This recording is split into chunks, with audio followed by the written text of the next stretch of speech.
The city of White Harbor woke to bells, their notes thrown across the dawn by the sea wind and broken into shining shards on the masts and the winter-pale water. Fishwives looked up, their fingers slick with scales. Gulls bucked and wheeled. In the wolf's den, the guards paused at their fire, staring at each other, wondering if some ship had foundered on the teeth of skerries in the night. But no, the bells were Lord Manderly's, and they did not toll for wreck or wedding. They called the city to the square before the new castle, where banners, the merman, the direwolf, a crowned red three-headed dragon, hung listless in the cold. Jon stood in a draught that smelled of salt and snow and wool-dyed blue, heart hammering against his ribs like a prisoner against a door. Dawn on the water, breath in clouds. Ghost pressed against his thigh, a silent white shadow, crimson eyes turned toward the people gathering below the rough-hewn timber dais. The square filled with the stomp and murmur of northerners, with the clatter of harbor men in salt-stained boots, the quick steps of apprentices, the heavy fur hems of house ladies. A pale light unrolled down the long piers like a clean sheet. "Are you set on this?" Davos spoke softly, his voice honest as rope. "No shame if you are not. No shame if this waits."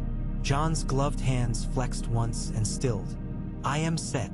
Davos nodded and moved back, leaving him the last of his counsel's warmth. Sansa looked at him, the stark blue of her eyes rimmed in red from a night without sleep. She had come on swift notice with a token escort when Jon's raven reached her, and the speed of her arrival had put the rumor of wings to her. Arya stood beside her, half hidden by the towering axe of a White Harbor man-at-arms. She wore a dark cloak and a face like a winter branch, lean, quick, reserved. Behind them, Lord Wyman Manderly squinted into the brightening day as if it annoyed him by pretending to be spring. Glover and Serwyn and Malin clustered like a low ridge of hills.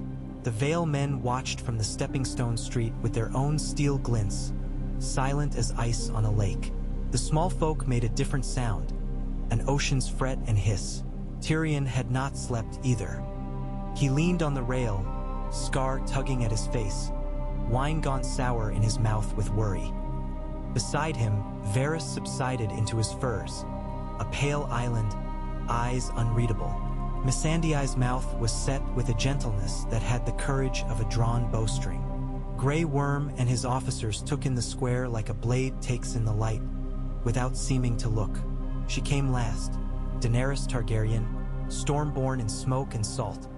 The Dragon Queen, the breaker of chains, rose up the steps like a flame moving uphill, escorted by the hush that always walked before her. Dragon wings stirred the air in a gust. The city flinched and looked up. Above the harbor, the two remaining dragons turned on the wind, black and green, the thunder of their passing shaking frost from ropes and knocking snow from gutters. Drogon screamed at the dawn, and the dawn seemed to answer with color. Jon's throat went tight at the sight of them, at the dragon shadow that crossed them all like fate. The wind from their wings hit his face, and the smell of them. Hot stone, iron, something wild and old. She reached him at the dais' center, and the crowd's murmur tilted toward silence. There was no crown on her head. That morning she had chosen a northern garment, a white furred mantle over scaled gray and scarlet leather, a nod to the realm she asked to help. She looked tired, as if she had measured out the hours with a spoon and found them light as snow. When her eyes tipped to him, he stood a little straighter, though he knew he did not deserve the comfort of it. "Are you certain?" Daenerys asked under the hum of the crowd. His words from Davos passed back to him, softer, more dangerous for all their tenderness. "Yes." He kept his voice as flat as the harbor water. "This is the only way forward." He swallowed. "For all of us." She looked out over the square, then inclined her head, a queen answering a challenge. "Then let us go forward." Lord Manderly Seneschal, his great belly barely cinched into his belt, stepped out and bellowed the preamble in the old rolling formalities, fat breath smoking. Names were sworn, oaths invoked, the gods invited to witness, old and new alike, because White Harbor was a northern city and a southern-minded one too. All the while Jon stared at his hands. It felt like looking at them from far off in winter woods with snow between. That finger broke on a training post, that scar from the mutineers' knives, that sea salt burned from rigging he had hauled clean in storms. The hands of a bastard, the hands of a king's son. At last, the seneschal stepped back and Jon stepped forward. The square settled. Even the gulls seemed to glide to a halt and hang in the air. A fisherman's child in a ragged cap looked up at him with an expression he had seen before. It was the face he had worn at Castle Black the first time. He heard the words that mattered and knew he could not unknow them. "My name is Jon Snow," he said, and his voice carried clean. "I have been my whole life called a bastard of Winterfell. Out of that life I was called to the wall. Out of that duty I was called to the fight against the dead. The dead do not stop at blood, so I did not either. I bent the knee to the Queen of Dragons to save the living, and I would do so again." A low movement rippled the crowd, nods and distrust and a little muttering applause like twigs striking the shore. "But I have come to know truths that were kept from me, and truths belong to the living when the dead are walking." He knew to look at Sansa then, to bear her. He knew not to look at Arya, who would not flinch if he did but would hate to be a pole for banners. Lyanna Stark. The name was a flint and he struck it, letting the spark fall. "My father's sister, your lord's sister," he said to Manderly, the wolf maid who was carried off and died in the Tower of Joy in Dorne, while Robert Baratheon raised a war to bring her home. "We were told she died taken by a prince's madness, that she died dishonored. These are the lies that held a realm together." The square breathed in. Tyrion's hand tightened on the rail. Varys did not move at all. Daenerys stood with her chin lifted like she felt cold in her bones and was refusing it. "She was not dishonored," Jon said simply, and some of the watchers blinked as if the cold stung their eyes. "She was married, in secret and with witness, to Prince Rhaegar Targaryen. She bore him a child in blood and sorrow. She put that child into his brother's arms in a bed of blood while war broke and burned the land, and she made him swear to keep the child safe. That brother was Eddard Stark." He swallowed the taste of ash that came to his mouth when he spoke Ned's name. "Lord Stark brought home that child and called him his own bastard to keep him from Robert's wrath. He gave him his name. He gave me mine." Even the gulls were silent now. The square was a field before battle. Swords had not yet been raised but were already chosen. "How would you know this?" Lord Glover brayed, as if loudness were a wall. "You've a tale like a singer with his hat out. Lyanna Stark, the Dragon Prince? And you, because I was told by the man who saw and heard it," Jon said. Bran's face returned to him like a reflection in a lake, too still, too deep. "My brother, Bran Stark, who has sight beyond men, because Samwell Tarly saw the record of the marriage in the books of the Citadel, of their vows exchanged before a septon. Because the last breath that came out of Lyanna Stark's mouth named me and begged me be kept, because I am that child." The city let out a wordless sound, as if a net had been pulled through it thick with shock. Sansa's mouth had a quiver at one corner and her eyes shone, but her face did not break. Arya stood in the same way a dancer stands when the drum has stopped, balanced on the blade of stillness. "Jon," Daenerys said, his name a ghost of sound, not meant for the crowd at first, and then stronger to all. "If this were so, then—" "If it is so, your grace," Davos said from his place, carefully plain. "Then the boy we knew as Jon Snow is Aegon Targaryen, trueborn son of Rhaegar of his line, and Lyanna of the Kings of Winter. By the laws of men, he would stand in the line of succession after Rhaegar before any children born of his sister." He looked down, eyes crinkling as if the light pained him. "And after Rhaegar there was no such child who lived." No banners moved, yet the dragon flag behind Daenerys seemed to lean toward Jon. The wolves stirred. The air itself pressed its cold hand between their ribs. Jon looked up, not at the flag, not at Drogon scything a long circle over masts, but at the faces before him. "I have no love for crowns," he said. "You know this. I have worn duty on my head, and it pressed me to my knees. I have died and been called back, and still the weight did not lift. I did not seek this knowledge. I did not want it. But the dead are coming, and truth is a sword. Cuts a path when there is none. It cuts away pretense. His breath smoked in the cold, rose like a vow. I am Aegon Targaryen. I will not hide that any longer. The North has suffered too many lies. I will use my name for this, to bind men and women to the fight against the dead across the realms that name meant to rule.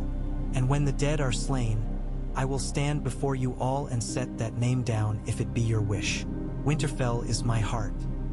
The North is my marrow, but the living are my oath. Silence, and then noise cascading in layers. First a shouted curse, then a laugh like a crow's, then 100 voices rising, breaking, testing the shape of his words. Lord Manderly's beard jumped as he ground his teeth. He lifted a ham-thick hand and boomed for quiet. Came in tatters. The first to speak was not a lord. A woman with a basket on her back stood under the weight of her fish and her life and called up. Eddard Stark would not have lied without cause. If he lied, it was for a child. We are the North. We do what keeps children. She nodded once, satisfied with the weight of what she had thrown. Other low voices took it up. Aye, the wolf was true. And if Lioness said it, then it's so. Glover shouted over them, red-faced. Pretty tale of books and visions. This from a queen's man who bent the knee in a southern ship. And what does it make him? A dragon? We have not bled to kneel to dragons again.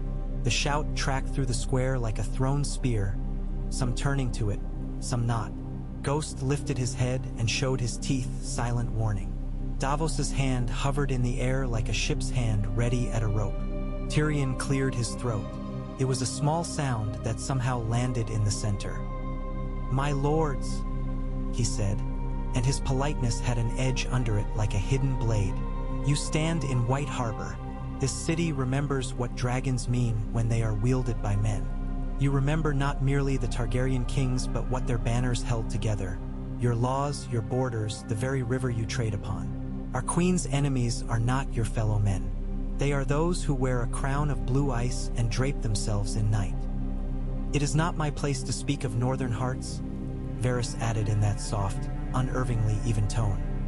But it seems to me that the boy named Jon Snow first came to you when winter was still a rumor. He fought for you when every southerner would have left you to freeze behind your old gods' faces. He did that as a Snow.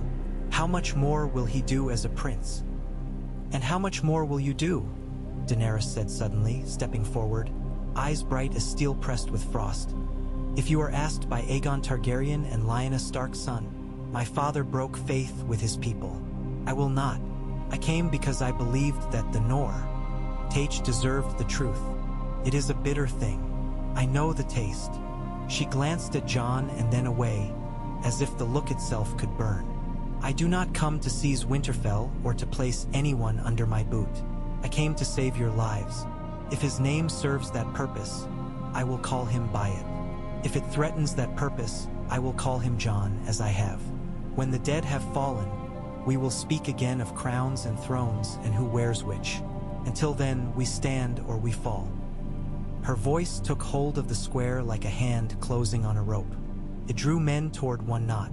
For a moment the banners did move, lifted by a wind that came off the sea like a breath from a long distance. Sansa's voice was not loud, but it carried as the river carries a red boat. White Harbor is Winterfell's harbor, she said. The Manderly lords swore to my father and to his father and to the kings before them.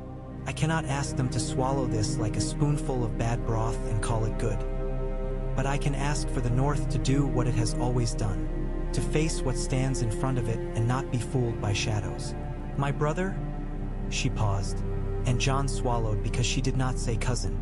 My brother has told you who he is. I tell you who he has been. He has been the man who gave his life for his vows. He has been the man who brought us the grain that kept our small folk alive.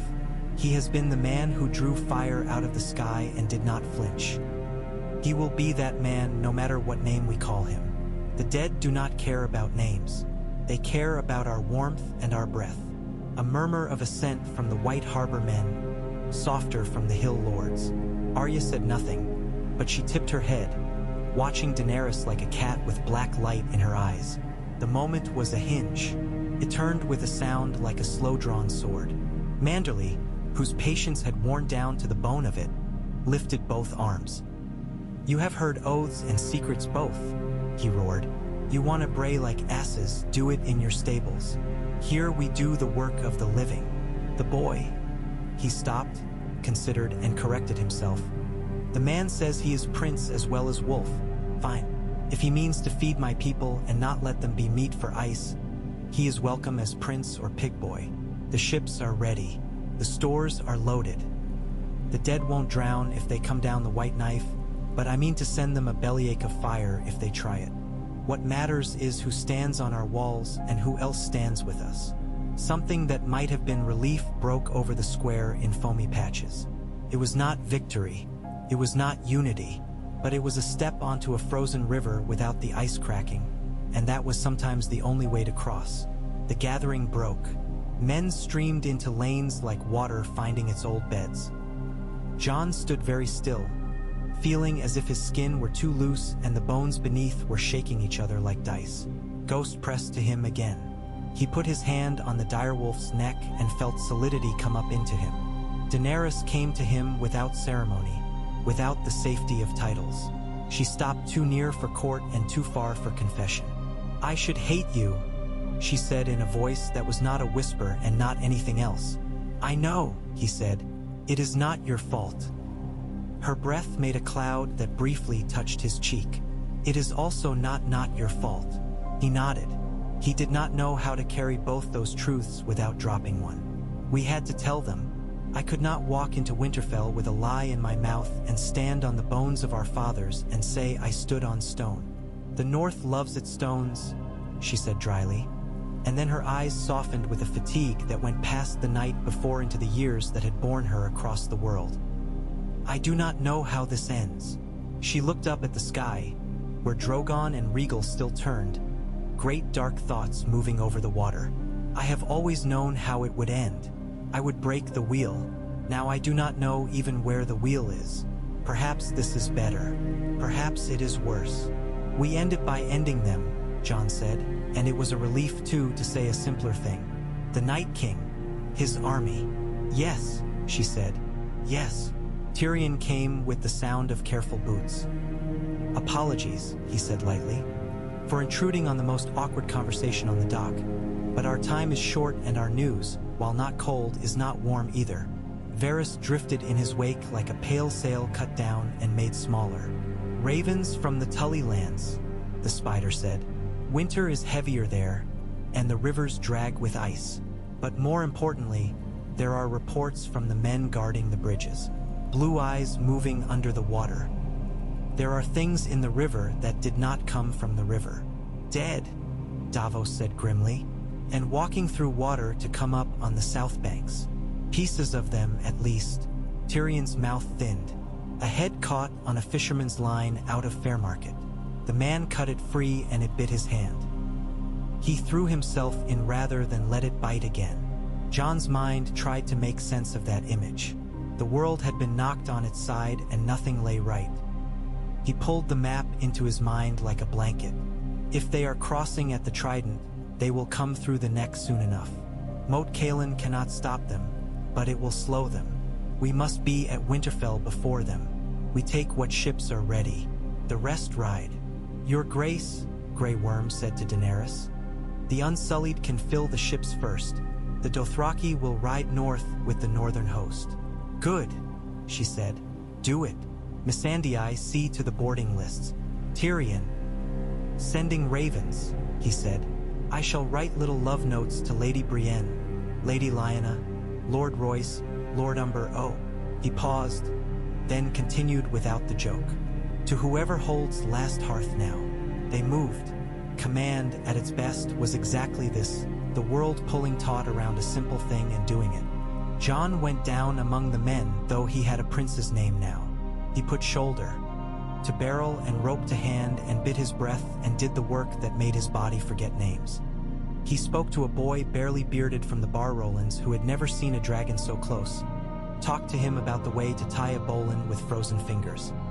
He watched as the Unsullied moved like water poured into a skin, unerringly filling a shape. The Dothraki were less orderly but swifter. They would be half the way to Widow's Watch before sunset and 3/4 to Winterfell by the time the ships cleared the Mander. By noon, the wind freshened, and with it the smell of snow. By evening, they were underway, oars sawed in the gray water, sails bellied. The city pulling away until it was only a pale suggestion, a memory of stone and smoke. On the heaving deck, with ropes creaking and the sea hissing down the hull, Jon found Sansa again. She stood at the stern with a fur hood up, hair like a copper seam in the gray, looking back at the lights of White Harbor growing fewer, like the night picking teeth. "You should have told me earlier," she said without turning. She did not add, "I would have stopped you," and that was in itself a kind of kindness. "I should have," he said. "I was afraid." "Of me?" She turned then. "I am not father. I am not Robb. I am certainly not Lyanna. I was afraid of what it would make between us," he said, and the words were hard, but he let them come. "Of you seeing me as something that might threaten Winterfell. Of the North seeing me as a dragon first and a wolf second. Of Daenerys seeing me as a rival. Of myself seeing me as more than what I know how to be." He shook his head. The horizon sawed a slow, merciless line. "I don't want to sit a thing that men kill to keep. I want to end the thing that kills all men." Sansa studied him, eyes cool and cutting, then warmed. "You still say the stupidest noble things," she said. "The North will not love this. It might survive it. That is what I know." Her mouth tilted. "Arya will say she does not care. She will care, and she will not fear Daenerys, which is either a bomb or a new problem." "Both," Jon said, finding the shape of a smile he did not feel. "And Daenerys?" Sansa asked, too casual by half. "She is what she says she is." He chose the words as if picking his way through a red branch thicket. "She has fire in her and it warms and burns. She would burn a thing that kept people in chains. She would burn a thing that stood between her and the world she believes should be." He thought of the dragon's shadows and how comforting they had felt once. A canopy under which he could step and know there was a shape that matched the stories of what men needed to live. "I don't know if she would burn me. I don't know if I could let her." Sansa's gaze flicked away. "If you must set down your name after, if the living will accept it, you will need her to understand that. Before it woos you into forgetting." She took a long breath. "Jon Aegon." "Jon," he said. "Jon," she agreed. "You are right that this could bind the South to fight. Could also break the North. You must be careful in Winterfell. Very, very careful. Say every word twice in your head. And do not say the third." She turned again, looking north, where the night squatted like a beast on the sea. "We have so little time to be careful." When at last Winterfell's low dark walls rose out of the snow like the backs of great animals at rest, it felt as if the world had made a circle under their feet and brought them to a place where everything would be said again with different words.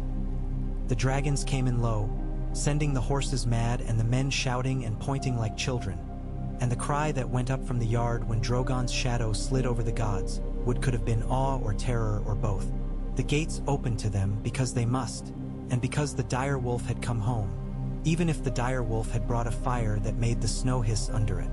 Lady Lyanna Mormont looked up at Jon from a head shorter but an iron span stronger and jabbed a finger like a command. "I don't care if you are the son of every king in the history of kings," she said. "You will stand in the great hall and you will see what your name has done to these men and women, and you will answer it. Then you will tell me your plan to stop the dead from eating my people. If it is good, I will approve. If it is not, I will shout at you until it becomes good." He bowed to her as to a general. "Aye, my lady." In the hall, where the heat of the great fires did not lift the cold so much as give it something to play with, the lords and ladies gathered. There were 6 fewer than there should have been. There were 3 more boys wearing swords too long for them and trying to look like men who had seen too much. The air filled with the smell of wet wool and old smoke and the noise of people who wanted to be anywhere else but would go nowhere else because honor was a chain, and they wore it because it was theirs. Sansa stood on the dais with the chair that was not a throne but had been knelt to more than many thrones. Arya stood off to the side, not in her place and yet entirely in it. Bran's chair had been drawn up nearer to the fire, and he sat with his hands on the wood as if testing the grain of time. Daenerys wore no crown. She wore instead a dress of white and gray, its lines brittle and clean as icicles. When she walked, she seemed almost to make warmth around her without meaning to. When the murmurs fell away, Jon stepped forward and felt the hall dive at him, the way a pool pulls you in when you commit to it. "My lords, my ladies," he said. "You have heard some already. Hear it from me again. I am the son of Rhaegar Targaryen and Lyanna Stark. I stand here to say that truth and to do with it what must be done." The hall took the blow of the words, and the sound that came back was not quite a groan and not quite a shout. Hearts soft to him already softened further. Hearts hard to him hardened. Lady Dustin smiled without kindness.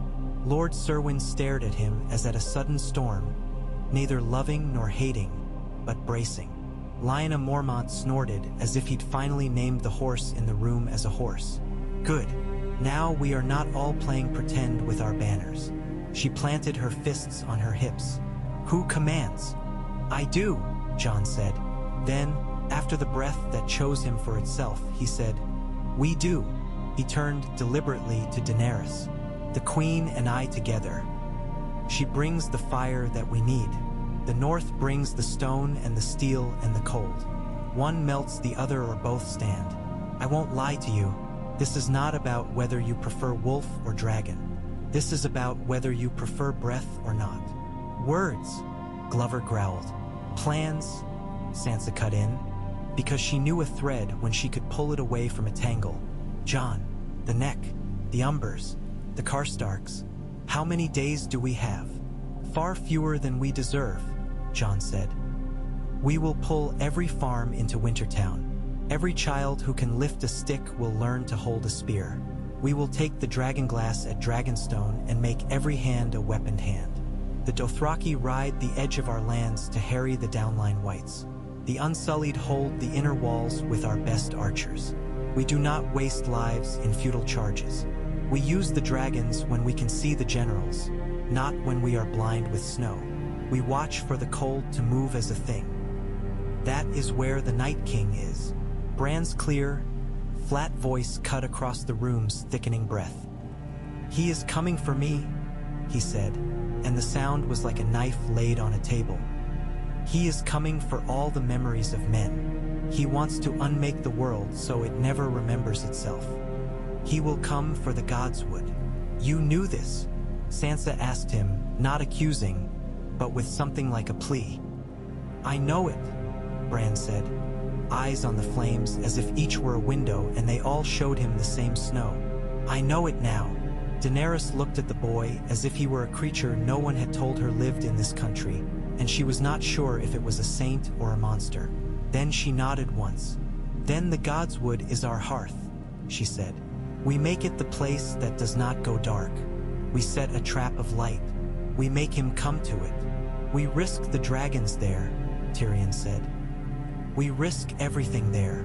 We risk everything wherever he goes," Jon said. "Better to risk it where we can plan, under our own trees on our own ground, than to meet him on some random plain where we are only bones waiting to be shaken." The hall breathed. Could be done. That was what he needed to give them and what he needed to feel. Not victory, just the shape of something that could be done. After, in the long stretch of evening that followed council like the breath after a blow that did not fell you, Jon walked the ramparts with Arya. Snow scudded across the stones in dry breaths. She matched his steps, small, sure, not looking at him, which made it easier to speak. "Do you hate me?" he asked, only then realizing that he had wanted to ask it all day. "Not yet," she said. He snorted unwillingly. "I don't know if I will," she went on. "You were always more than what they called you.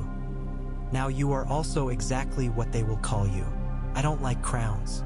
They make men stupid, but so do women and swords and songs and wolves and dragons. You are my brother.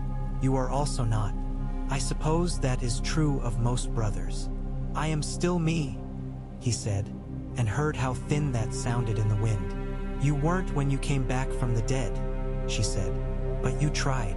That's all we can do." She stopped then and looked out across the white, where the dark line of forest ran like a written word. "If she hurts Sansa, I will kill her."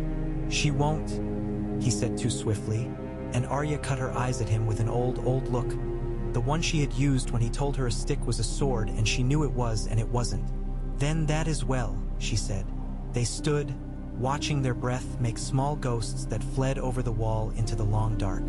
The god's wood rustled. Something moved among the branches. Only the snow, only the wind, only memory. Days yoked themselves to night and pulled, and a machine of war grew out of Winterfell like antlers from a skull. Dothraki's scouted lines, laughed like fire in the frosty dusk, raced their thin shadows over the white. Unsullied drilled until their breath wrote letters of order in the air.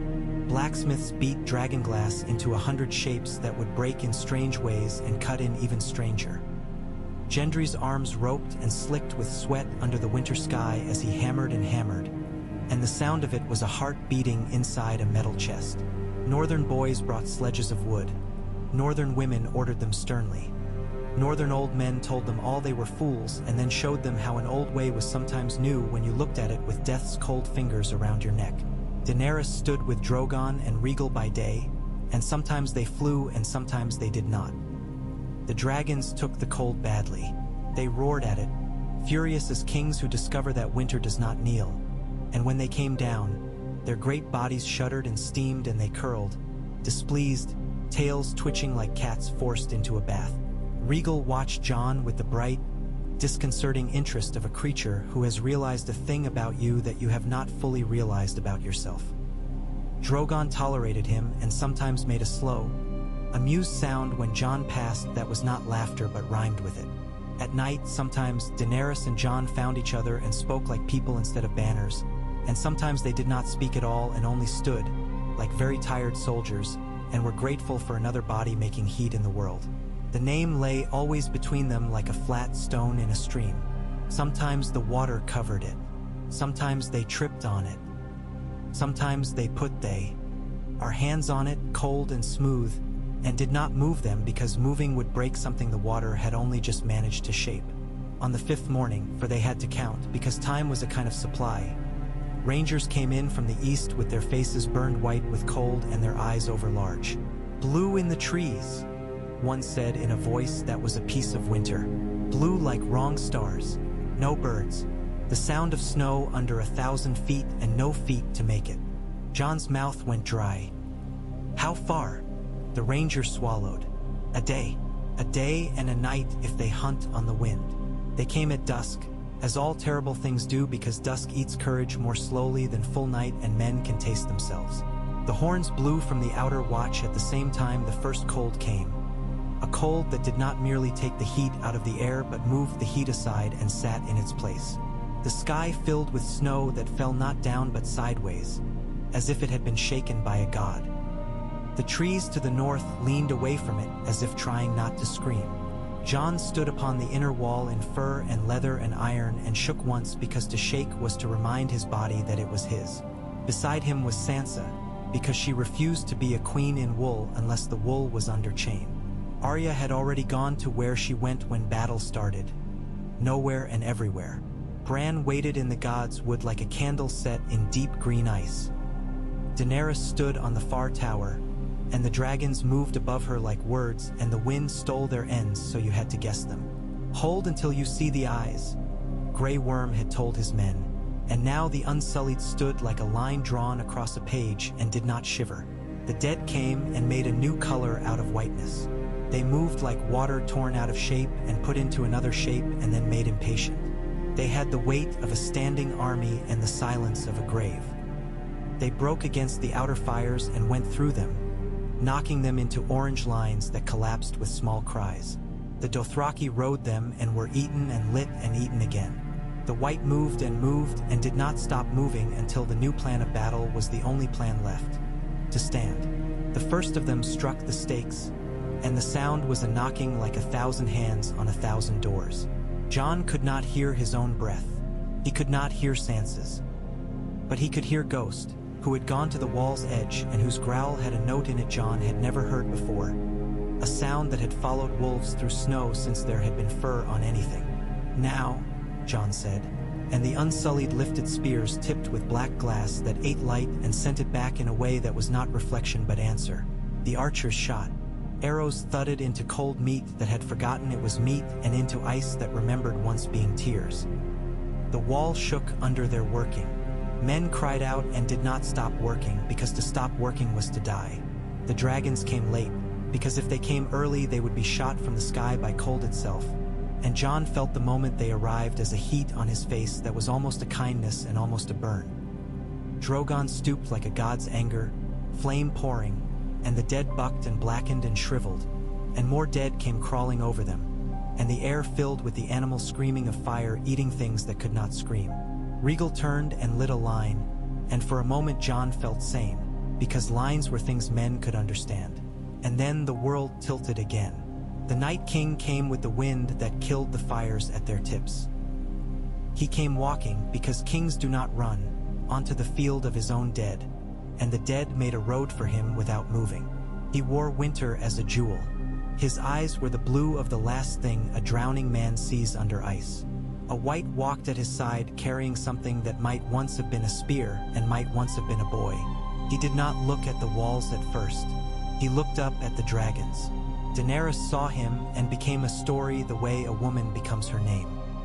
She shouted something Jon could not hear, and Drogon tilted and came roaring like a storm given jaws. The Night King looked at the dragon as at a piece of music he already knew, and the blue went up out of his hand like breath turned into a blade.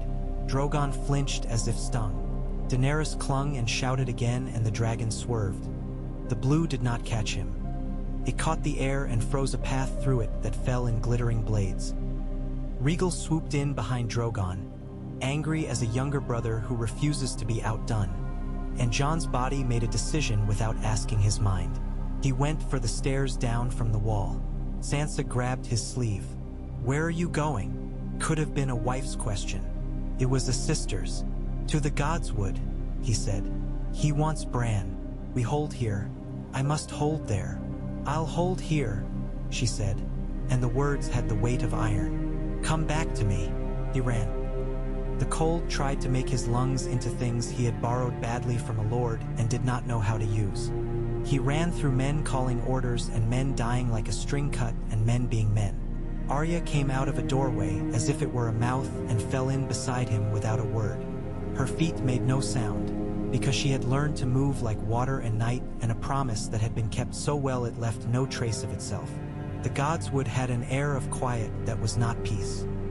The heart tree was a white hand raised to the snow, its face bleeding calmly, looking at everything that had happened and everything that would. Bran sat beneath it with his eyes open and closed both. The air felt thin here. Jon felt thin here. The dead came into the Godswood and they did not belong there, and that made them worse. Their blue eyes were profanation, and the weirwood seemed to say so without saying it. A dozen of the best men in Winterfell, the best men were often women, stood with dragon, glass and steel and fear and holy fury. Arya vanished before Jon could tell her not to, which meant she was going exactly where she should. Jon took his place, sword in hand, and felt the old thing rise in him, the careful quiet that had nothing to do with fear and everything to do with knowing. Longclaw's weight steadied him. Ghost put himself at Jon's left as if this, too, was simply the shape the world must be. The first white fell to Jon's sword like rotten fruit to a hard touch. The second was a woman with a braid of hair that had frozen stiffly down her back and a strip of blue cloth still clinging to her arm where a lover's favor had once been. Jon killed her and did not think of the lover. The third was a child. Jon did not let his mind see that. He struck where the eyes had been, and the head broke like glass, and he did not apologize. They pressed, and then they pressed no more because the air changed. The snow made a sound as if it had been taught to sing and hated singing. The Night King walked into the Godswood, and it seemed suddenly that the branches bowed because he asked them to, and the tree remembered another winter and could not refuse. He looked at Jon and did not look at Jon. He looked at Bran and saw something in him Jon could not see. He smiled a little, and the cold of it went up Jon's wrists like shackles. "Bran," Jon said, not looking back, because to look back at him would break something in the world that could not be mended. "He is cold," Bran said. "He is old. He is hungry." The boy's voice did not match his words. "He has seen so many winters he thinks there was no summer. He has forgotten the green." "And you remember it," Jon said. "I remember it," Bran said. The Night King lifted his hand, and the dead in the gods would shuddered as if a string had been plucked. Jon stepped forward, not because it was wise but because there was nowhere else to step.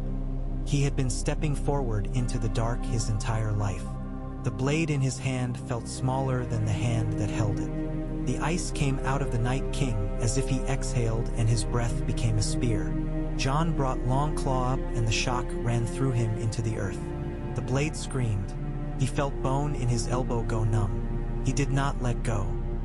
There was another sound then, a small, exact sound like a needle going into a vein, and the Night King's head tilted slightly. There was Arya, above him because she had found a branch, and then another, and now she was a dark idea in the white. She fell like a promise, and her dagger went for his neck. He turned with the terrible grace of cold water and caught her, and she did not drop the blade because she had learned not to. She let it fall in one hand and took it in the other, and there was a moment when Jon felt sure that the world had been made for exactly this twist and this breath. The blue hand closed around Arya's throat. Jon screamed without sound and moved. The Night King glanced at him, and the glance was the same cold thing a man does when swatting a fly and not minding if he misses. The ice spear came, and Jon batted it as if beating a carpet, because the only way to live was to be ridiculous to death. The spear's end shattered on Longclaw, and the shards cut Jon's cheek, and he did not feel them. Ghost leapt. A white wolf against white snow, a big thing against a bigger thing. Ghost's teeth closed on the Night King's arm, and there was a sound like 100 small screams as teeth met frost. Ghost howled and held. The Night King looked faintly surprised, which had something like triumph in it because surprise was an emotion and emotions belonged to the living. "Now," Bran said calmly from the roots of the world.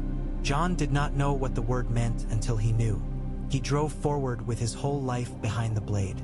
There was a place under the Night King's arm where the armor was not armor, where it was only a thought of armor and the thought could be ended. The sword bit. The cold went up Jon's arm like a wife who meant to kill him and kiss him for it. He pushed. Arya twisted in the dead king's grip, small, angry, bright. Ghost tore and yelped. Jon felt a sound rather than heard it, a brittle, astonishing snap, as if something infinitely delicate and infinitely strong had broken at last. The Night King opened his mouth. No breath came out, no word.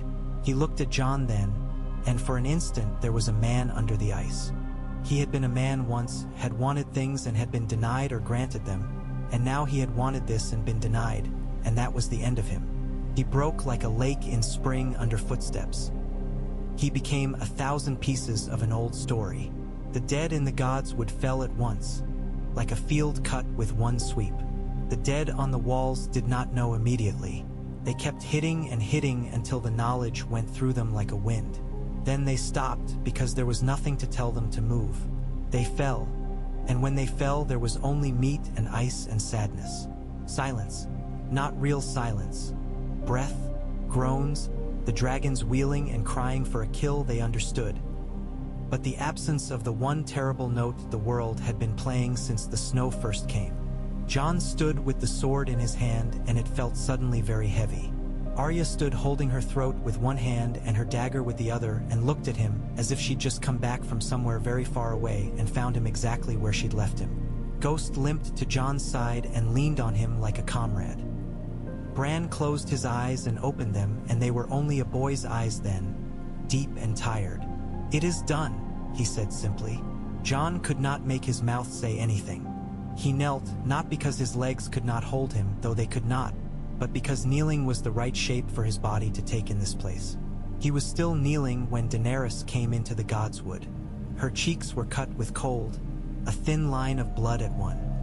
Her hair had broken from its pins and whipped loose, white and gold and gray with frost.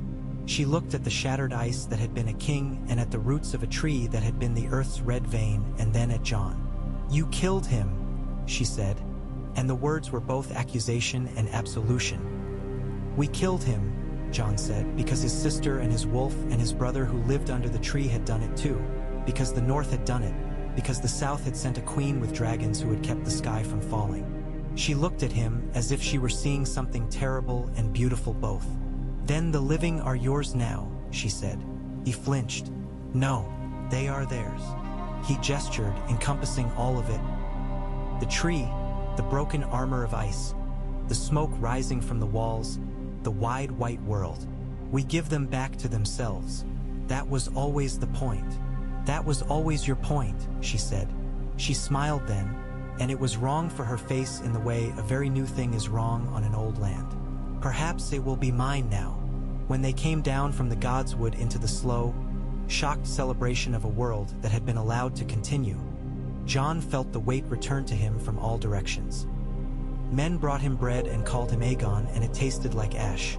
Women pressed his hands and called him Jon, and it tasted like water. Lords bowed and debated silently how deep the bow should be. Sansa's embrace was brief and shook him. Arya touched his face once like a knife testing leather. Bran looked at him without judgment and all judgment both. In the days that followed, the dead were burned in great hills that sent up smoke like new mountains walking. The living ate and slept and woke and cried and fought and forgave and refused. Ravens flew in all directions with news that made men in castles spill wine and men in taverns stop laughing and men on thrones think of their fathers. In King's Landing, the small folk told each other a story about a white king shattered under a white tree by a man who had come back from the dead, and a girl who could turn into a shadow and a wolf who had eaten frost. It was not the truth, but it was not untrue. On the seventh day, with the smoke finally thinning and the snow falling again as if it had never known how to stop, Daenerys came to Jon in the yard where he stood training a boy to hold a spear that would not break his own foot. She dismissed the boy with a glance, and he fled as if he had been granted a boon. "We must speak," she said, "before the lords call us into a hall and put words in our mouths and crowns on our heads." He did not look toward the forge, where Gendry bent, or the kitchens, where Sansa ruled, or the ramparts, where Arya walked. He said, "Yes, in the ruined chamber that had once housed some minor lord's lost collection of antlers, with the snow sneaking in at the windows like a gossip, they stood awkwardly." "Say it," she said. "I will not take your throne," he said. Her laugh was so sudden and harsh it made him flinch. "My throne," she said. "I do not even know what that is anymore." A chair with too many knives welded to it by a madman from a city that has fallen 5 times since I learned to say its name. She walked to the window and put her hand on the sill where the snow melted to water and ran away from her fingers. "Tyrion says the realm will accept you. Varys says the realm deserves a story it can believe. Sansa says the North will not wear a leash. Arya says nothing and makes me more afraid than any of them." "I say," Jon said careful, because this was the 3rd time he had thought a thought and the first 2 had changed the world, "that we ask them. I say we give them a thing no king has given them. A choice." The word felt foolish and beautiful. "You broke chains. Break this chain too. We go south. We stand in the dragon pit. We call the lords and the small folk both. We say, we beat winter together. Now choose how you will be ruled. If they choose you, I will bend the knee and keep it bent until my back dies. If they choose me, I will set the crown aside after a term and make this a thing that can be set aside. If they choose neither, then we will go back to Winterfell and feed our people, and you can go back to your cities and free them until you have freed them of the idea of kings." He stopped, surprised at himself, as if he had spoken in a tongue he had never learned. Daenerys looked at him with a slow turning of her head that felt like a wheel that had been stuck grinding and then took again. "You are proposing to break not a wheel but the idea of the wheel," she said. "I am proposing to stop grinding people under it," he said simply. She closed her eyes. "They will kill us. Some will try," he said. "It is a risk like all others, but we survived winter to make the world. If the world we make is the same as the one that let winter come, Then we did no more than shovel snow. I am tired of shoveling snow. She was silent a long time. Snow ticked against the stone. A dragon cried somewhere, far and high and content to be alone for a while. At last she said, "Very well." Her smile this time was small and without knives. "We will go to the dragon pit and we will give them a choice. And when they choose, I will abide." "So will I," he said. "And if they choose you," she said lightly but not lightly, "you will set it down after a time." "I will," he said. "And what will the realm be after?" she asked, almost curious rather than defensive, as if thinking of a country the way a gardener thinks of a garden that needs a new trellis. "Less afraid," Jon said. "Less lied to, perhaps a little kinder." He rubbed his hands as if warming them. "A place where a boy can be a bastard and become a man and not have to die to be anything else." Her eyes warmed, and this time it did not feel like a flame. It felt like the sun on a winter noon that finds the one patch of dark stone and makes it habitable for a cat. "You are a fool," she said. "The best kind. We'll need to live long enough to be fools," he said. She laughed then, and the sound of it was a bright thing in a gray room. When at last they rode south, it was a different army that went with them. It was smaller and quieter and thinner because winter and war cut from all sides, but it was also a thing that believed itself more than it had a week before. Men who had not spoken to one another because their grandfathers had stolen cows now walked shoulder to shoulder and argued bitterly about how to best stack a wagon so it would not tip on the King's Road ice. Women who had never thought their hands would hold anything but children now checked spearheads with a jeweler's attention. The dragons moved above them in slow wheels, bored and dangerous, the way storms get bored above a plain. The letters went ahead of them like geese. To the lords of the realm, to the captains of the city watches and to the guildmasters, to the mothers of the alleys where the stories are born, to a queen who wore a black dress and sat on a throne that did not fit her and looked at the words and tried to burn them with her eyes and could not. They invited not to war, but to something stranger. At the Trident they built pyres for the pieces of the dead that had caught there, and the river made a noise like a man thinking of something very hard. Jon stood on the bank and watched the fire go down the water and thought of his father's head on a spike. He said a prayer for a man whose name he had only just learned to carry. He did not ask the old gods for anything. He told them what he would do and hoped they had the decency to be surprised. As they came nearer to the city, the countryside changed from bone white to dirty and then to color. The thin green of stubborn winter wheat, the brown of fields that had been beaten and would be beaten again, the sudden, shocking red of a woman's shawl on a fence post. The walls rose up like a decision. The dragon pit looked down on all of it like a skull that had been made for this very idea. The day they chose was cold and bright, the sort of day that makes men think they have more courage than they do. The stands filled not only with lords and their little banners like quills on hedgehogs, but with men and women whose only banners were their mouths. Tyrion had nearly died convincing the gates to allow them onto the lower tiers. Varys had nearly died convincing the food markets to overcharge less. Davos had nearly died of vexation. Sansa had kept calm by thinking of how one feeds a whole winter with a store that is always too small. They stood together in the sand, Jon and Daenerys, with a circle around them of people who had not died. The sound of the city when it is interested is like the sea from very far away. Tyrion lifted a hand and somehow got silence from a crowd that did not like to give it. "You know why you are here," he said, with a showman's ease and a penitent's gravity. "Once, men and women gathered in this place to shout for blood. Today we ask you to shout for sense.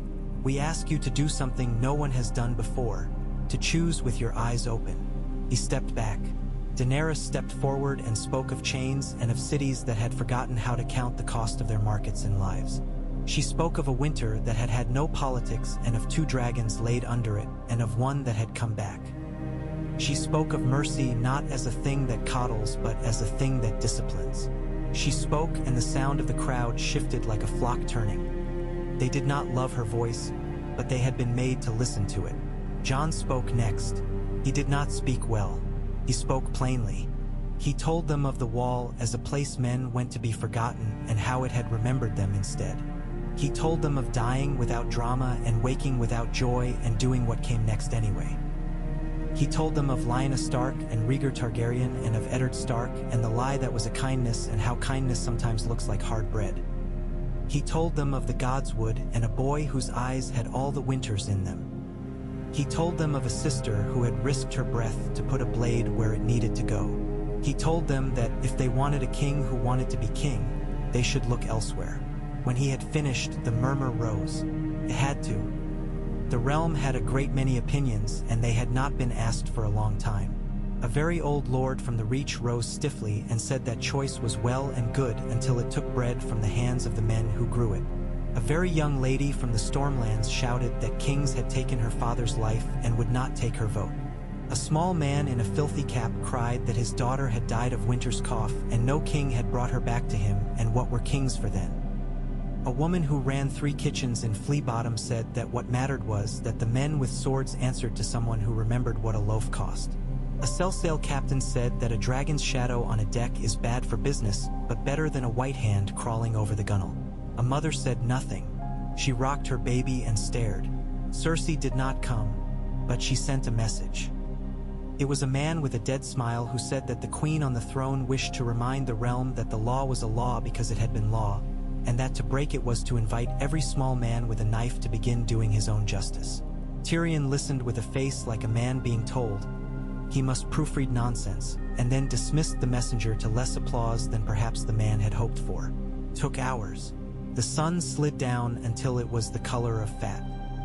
The air grew colder, and the crowd conversed with itself in 1,000 small knots, sometimes hitting, sometimes hugging, sometimes both. At last, Tyrion, pale with the carousel of it, raised his hand again.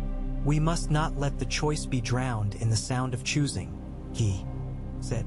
"We are going to do a thing no king has allowed. We will count." They counted by houses and by wards of the city, and by the free guilds, and by the captains of the river. It was imperfect because everything men do with other men is imperfect, but it was not a sham. It would not be a sham this time, not while Jon and Daenerys could stand and draw breath and Daenerys's dragons could cast a shadow that was not only fear. At the last, when they scraped the last pebbles from the bowls and the last marks from the boards, Tyrion looked up, eyes bright in a face gone gray with the strain of caring. "The realm chooses the wolf," he said. "By the sum of it, by a hair and a heartbeat, it chooses the man who says he will not be king." There was a sound then that was not cheer and not moan. It was the sound a people make when a coin flips and hangs on its edge and then falls the way they half hoped and half feared. It ran over the pit like a low animal. Jon felt his stomach drop as if he had been pushed from a high wall and the ground was very far and very near. Daenerys looked at him. In her eyes he saw 1,000 things. The weight of a crown that had been hers in her body since her brother had whispered it into her ear at night. The release that comes when a long-held breath is let go and does not kill you. The emptiness after a war. The beginning that feels like loss and is not only that. "Kneel then," she said softly, and it was not cruel. He did. Felt again like he had chosen the right shape for his body. He knelt in sand where dragons had once killed men for sport and bent his head to a woman who had carried fire across an ocean. She put her hand on his hair, and for a moment he was only a tired soldier being blessed by someone who understood why. Then she spoke louder, enough for the pit to hear. "Aegon Targaryen, called Jon Snow," she said, and the names had become friends in her mouth. "The realm calls you to kingship for a time. I release my claim. Will you serve?" "I will," he said, and the words were a relief and a sentence both. "And will you set it down when the time you have promised is done?" "I will," he said. She lifted her hand. He rose. He faced the crowd. He faced his sister and his other sister and his brother and his friend and his enemies and the small girl with the dirty face in the third row, whose mouth was open in a small O of amazement like a coin-pressed pastry. He faced Tyrion, who looked like a man who had drunk seawater and found it sweet. He faced Varys, who looked like a man who had finally found the story he could tell himself when he could no longer sleep. He said, "I will not be a king above you. I will be a man among you. For a time, then the realm will choose again. We will not forget winter." We will build the things that do not break when the cold knocks. We will keep the promises we make, and we will not call lies by other names. The dragons will be with us while they will, and then they will go where dragons go. The wolves will guard our doors. The lions will learn to hunt without starving the hills. The roses will be allowed to grow thorns and beauty both. The krakens will stop stealing children from the shore. That got a laugh, and he took it, grateful for a human sound. I am Jon. I am Aegon. I am a man who died once and does not intend to die again for your foolishness. Do not make me. They laughed again, and the sound turned, finally, into a cheer. It was not unanimous. It would never be unanimous. But it filled the dragon pit with something that had not been there before. Consent. Later, in a room in the Red Keep that still smelled faintly of ashen oranges, Jon stood with Daenerys at a window that looked over the city. It was ugly and beautiful the way living things are ugly and beautiful when you look too closely. The sea beyond the black teeth of the entrance glinted like coin. Drogon slept on the broken dome of the September, content in a way that made men's knees go soft. You could have fought me for it and burned it out of my hands, Jon said. I could have, she said. It would have been easy. I am not interested in easy anymore. He looked at her. What are you interested in? Hard things, she said, and smiled with weariness and something like joy, like building a way for people to choose without killing each other for it. He nodded. That is a hard thing. Then we will do it, she said, and slipped her hand into his as if it were the most natural thing, and perhaps it was, for a time. Then we will set it down and see if it can walk without us. The wind off the sea came in, cold and salted. The city breathed. The world, such as it was, turned. Winter had not ended. Winter never ended. But its sharpest teeth lay broken under a white tree in the north, and between one breath and the next, it felt possible that men and women might use their mouths for something besides screaming and lying. Jon stood with the woman who had been his queen and was now something else, and with the weight of a crown on his head that was lighter than duty and heavier than a name, and he felt, for the first time since he had stood on a wooden dais in a cold harbor, that the truth had not only cut but also stitched. The bells of King's Landing rang then, not for war and not for wedding. They rang because someone had pulled them, and perhaps that was the point. The sound went out over the roofs and the alleys and the Red Keep's cracked bones, and men and women looked up and did not run and did not kneel. They listened. They waited. The day went on. The first morning after the counting was as brittle as spun sugar. It broke under footfalls and reformed under sunlight, and the city went about breathing cautiously, as if frightened that any too deep lungful would call the bells again and make them mean something else. Jon woke before the light, because the habit of poor beds and long watches had been hammered into him until tea had become a shape in his bones. He lay a moment listening to the oddness of a Red Keep that did not entirely belong to anyone. The walls had the memory of Lannisters in them. The floors remembered Aerys's drumming heels. A draft carried with it the faintest sweetness of burned orange peel from some feast 10 kings ago. The spaces felt not abandoned but paused, like a breath between words. He rose and dressed with hands that did not shake until he tied his sword belt. The leather slipped once. He had to look down and look at what he was doing. His name did not help him with buckles. He did not expect it to. In the corridor, he found Davos leaning against a window embrasure, as if he were considering jumping and had decided against it for lack of a decent sea to fall into. The knight's beard looked like it had grown another honorable inch in the night. "Your Grace," Davos said, and made a grimace at himself. "If we are to keep this promise to put things down again, we had best not pick up too many titles that make the hands itch." "My name is Jon," Jon said. He did not add the other. The other lay on his shoulders like a cloak he would not let be taken, but he would not rub its fur under men's noses as if they were dogs to be fooled. Davos said dryly, "and I am a lord of the narrow sea with 10 good teeth. Come then, Jon. I have a report and a problem and a suggestion." They are all the same thing. Together they walked toward the old council chamber, which someone had had the sense to open and sweep.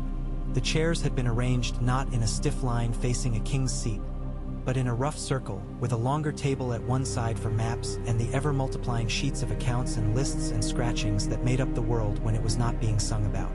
"The gold cloaks," Davos said. "They belong to no one, which is to say they belong to whoever feeds them, which is to say they belong to the people who run the markets, which is to say they belong to fear. They will turn as the wind turns unless we set a pole, and we have no time to whittle one." Jon rubbed the heel of his hand under his eye. Tyrion says what you already know. We need someone the city will accept. Someone who knows the alleys and the bridges by their sounds and who can count. The man they had in charge before answered to the Queen in Black, and now he answers to no one because he cannot find his own name without her lips to say it. He fled to a cellar with a barrel of wine and his mother's old sigil. He will stay there until someone digs him out or until the rats learn to drink. "Brienne?" Jon asked, thinking of steadiness more than knives. "She will be where honor needs defending, which is everywhere, which is nowhere," Davos said with rueful pride. "And the cloaks do not want a knight who would die for a poem. They want a man who will not let the baker's boy take a coin and keep the hard roll under his shirt. They want fear they can respect. They want someone who knows when to look the other way and when to look only one way." Jon exhaled. "Then find me the man who knows the price of looking. Or the woman." "I've already found her," Davos said, and his grin was ugly and full of affection. "A mother of 5 from Flea Bottom who has run a syndicate of bread and shadows for 10 years without losing a loaf or a child. Her name is Tala Pike. Her husband died under the mountain for mouthing off about onions and kings. She does not like kings and she likes hunger worse. She can count to 10 in 6 languages, and she has a nephew among the cloaks who owes her 2 lives and a jar of plum jam." Jon blinked. "Make her captain," he said, because the only way to make a new shape was to draw it, not to describe it until the quills ran dry. "Give her a cloak and let her choose the men who will wear them. Half of them must have no friends in the Crownlands. That is the price of a clean watch." "Aye," Davos said, pleased in his sober way. "The streets will stop holding their breath if they see a woman they respect tell a man they hate to go home at dusk. It won't make them love you, mind, but it may make them tolerate you. That is the fat on a stew." In the chamber, Tyrion was already there with a ledger open and a cup of not wine. Water with an orange rind floating in it like a raft. Varys sat with a list longer than any kindness and was crossing names on it with a tiny flourish that made each line look like a stylus drawn lovingly through a lie. Grey Worm stood by the maps like a very tall pawn set exactly where it pinned 2 other pieces. Missandei had a sheaf of messages in her lap and her lower lip pinched between thoughtful teeth. Sansa sat at the table, not at the head of it, and the sight made Jon feel a little safer. Arya was not in the room, which did not mean she wasn't in the room if she wished it. Daenerys came last, for once, and it was not vanity. She had been with the dragons and with her people, who needed a queen to tell them what they were now. Her hair was bound in a simple coil that did not catch the light at all. Her face looked like a handful of bone and will. The empty chair that might have been set slightly higher than the rest had no cushion in it at all. "We have a city that must learn to breathe," Tyrion began without preamble. "A garrison that must not learn to think of itself as a blade pointed at the throat of that city. A realm that must decide whether a man from the wrong bed can be the right ruler for the right length of time. A queen who is either a threat or a source of strength depending on how the day goes. A bank that does not send letters beginning with the words, 'Dear friend.' A shipyard that can be turned to build fishing craft or war hulks depending on whether the Ironborn decide to put their noses in our pantry. And..." He flicked his eyes to Jon and away quickly, as if it pained him to agree with someone else. "And an experiment with choice that will die, if it is not fed with something other than speeches. Food, then," Sansa said, cutting to the rib. "The Riverlands' winter wheat, the Reach's late apples, the Stormlands' salted fish, Dorne's dates and nuts. We will ration fairly and we will do it publicly, so the people can see their measure and see their neighbors." "Public rationing invites public anger," Varys murmured. "It invites public trust," Sansa returned, "if the measures are the same and the hands are clean." And if the hands are not clean, we cut the dirty fingers from them. An agreeable image, Tyrion said. Brutal and hygienic. Very northern. You will need vessels to move the food. Davos. Wyman Manderley's white ships are already in the Whispering Sound, Davos said. Rook's Rest can take them in. We'll need the hand of the arbor as well. The red wines will deal if they smell wheat instead of wildfire. They will deal if they fear losing their share, Varys said, and made another delicate cut on his list. Missandei, Daenerys said, her tone a clean blade. Write to the Prince of Dorne. Tell him the choice we offered in the Dragon Pit will be offered in Sunspear when the time comes. Tell him we need his stores and we will pay him in ships and in a different kind of coin.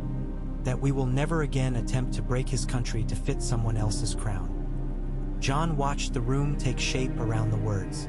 It was not a court as he had imagined courts when he was a boy. It was a workshop, too hot and too loud, with too many hands knocking into each other and tools dropped on the floor and too many things half-built and thus dangerous. He could understand this. He could work in it.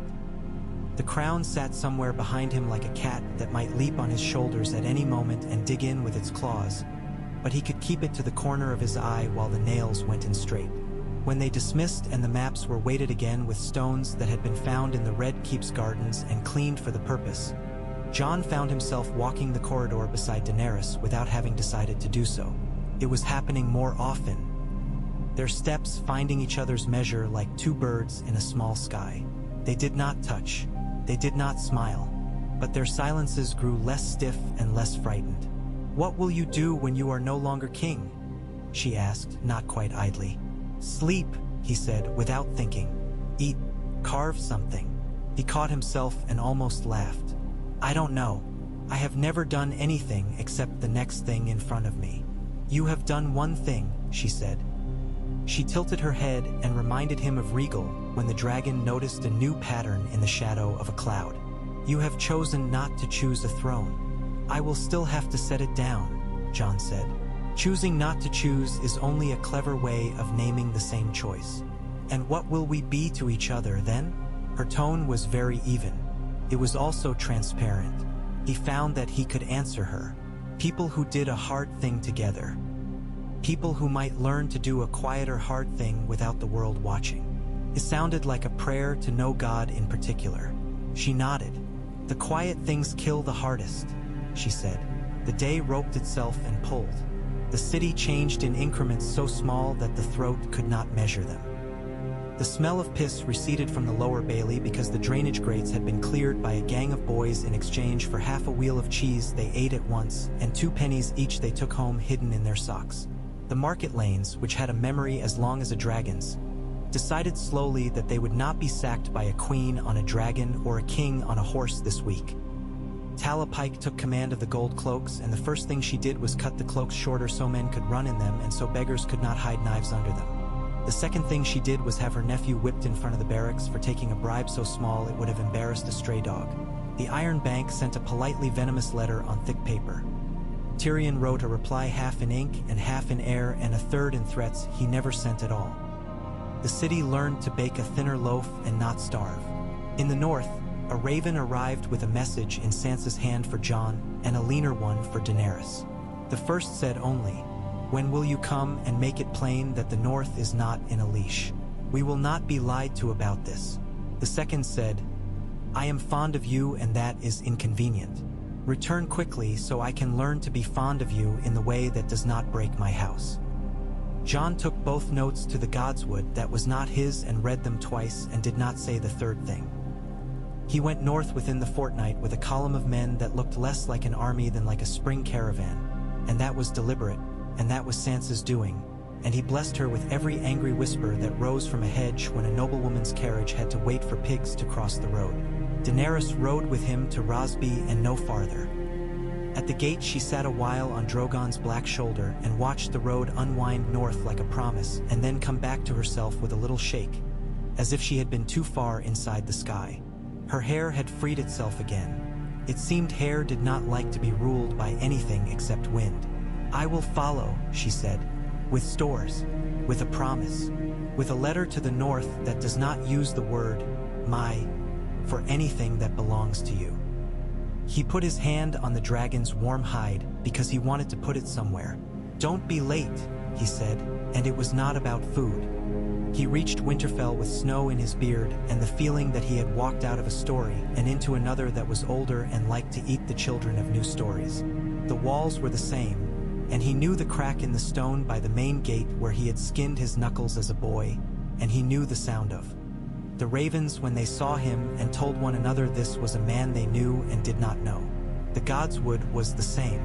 The soldiers had different scars. The kitchen had the same soot on the same beam.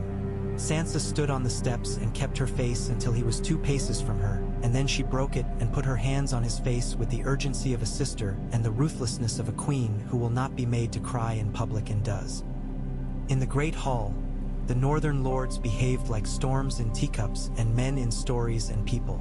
They stood and declared that the north would not bend, and they sat and admitted that the north had bent often before and sometimes for the right reasons. Lord Serwyn said that a man who came back from the dead was a good omen. Lady Dustin said that a man who came back from the dead should not be allowed to lead the living because they would begin to think there was no cost to following him. Lyanna Mormont insulted everyone with perfect equity and accuracy, and then announced she would brook no stupidity that put her people in danger. There were 6 arguments about sausages and 2 fights over the names of dogs, and at the end of it Jon stood and said, "I am king by a breath and not by blood." And the north calmed a little, the way a dog does when a hand goes down and it knows where it will be scratched. "We will not be ruled from the south," Sansa said. And the silence that followed was a silence that had already been filled with the noise of that truth for 100 years. "We will not be ruled from the south again. We will bind to the realm as a thing bound by oath, not by chain. Our men will stand beside the south's men when the south remembers that winter does not stay behind the neck. Our grain will cross the neck when theirs does not. We will keep our laws and ask our children to speak them in their own tongues. We will kneel to no chair in the Red Keep. We will come to councils. We will not wear collars." Jon looked at the faces turned to him and did not try to make them love him. "It is right," he said. "It is not easy. We will make it anyway. I will send Daenerys Targaryen a charter to sign. The North will be bound to the realm as a friend is bound, not as a dog is leashed.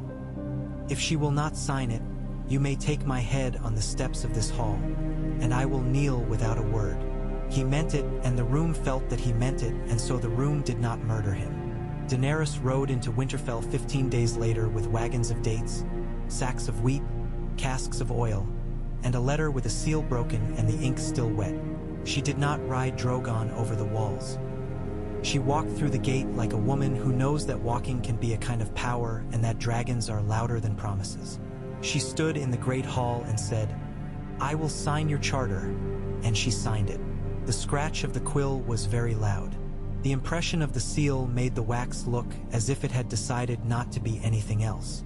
The charter was simple enough to be remembered and complicated enough to be argued about for 100 years.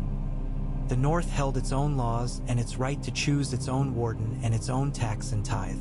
The North sent 100 men and 100 measures to any levy called for defense of the realm, and if the call was not for defense, the North did not answer it. The North's lords would sit in any council that set coin for bridges and roads and granaries, and would tell the South when it had forgotten that the North exists. The South would not build a fort at the neck or station men there without Northern consent. The wall, such as it was now, and the lands beyond it, were not to be used as a place to exile inconvenient men. The North would accept men and women who wanted to come north and work and freeze and not complain too much. The realm would accept Northmen who wanted to come south and sweat and not complain too much. It was a peace written in small words. They feasted, because men feast when a new word has been added to their world. Sansa made sure the bread was dark and the meat plentiful and the wine watered because the North remembers. Arya watched Daenerys and smiled once like a cat that has decided not to scratch because the hand under it is holding something she needs. Bran sat under the heart tree in the afternoon while Jon read the charter twice and then sat beside his brother and looked at the face carved into the bark and tried to decide if it was pleased. It did not tell him.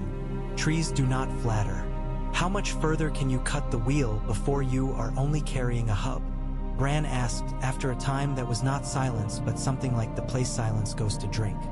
As much as men can bear, Jon said. They can bear more than they think until the bearing becomes habit, Bran said. And they can bear less than they think when habit is broken. Be careful. I am tired of being careful, Jon said, and surprised himself. I am tired of being careful, and yet I will be careful, because I have been taught and I have learned. The night has not forgotten your name, Bran said, but it has learned others. That is the only victory men can claim. In the south, the air learned slowly that the smell of wildfire did not mean the September would bloom green again, and the city learned that a gold cloak could be a woman who smiled and took a coin and then made the man who gave it to her clean the latrines for a month with his hands because she did not take coins for doing her job. Tala Pike sent Jon a letter in a cramped hand. 3 watchmen had tried to sell their cloaks for ale. She had shaved their heads and sent them to the river gate to count boats and take the names of every ursine one. A baker had been jailed for watering flour. She had watered the prisoner's gruel and sent his better loaves to the orphanage he had cheated. A man calling himself a Lord of Kettleblack had tried to take a girl from a soup line. She had broken his wrist and his jaw and his name. Jon sent her a ring, plain iron with a single notch filed in it. The notch meaning, I saw this, I count it. Cersei Lannister removed herself to Casterly Rock with the stubborn dignity of a stone that does not float. The rock let her in because stones love stones, and because there was still a cadre of men who believed that a woman with a long memory and a longer grudge was a safer bet than a city that had decided to count. The Faith sent a high septon to the dragon pit to speak against choice. The man returned to the starry September with dust on his shoes and a careful blessing from Missandei in his pocket that said nothing and everything in a language no septon read.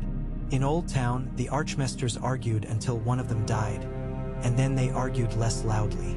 In the Iron Islands, Yara Greyjoy, Asha to anyone who did not care what the South called her, burned the Great Salt Shrine on Harridan's Ledge because it had been used to murder girls and told the drowned god he could have her breath when he took her in fair salt water, not before.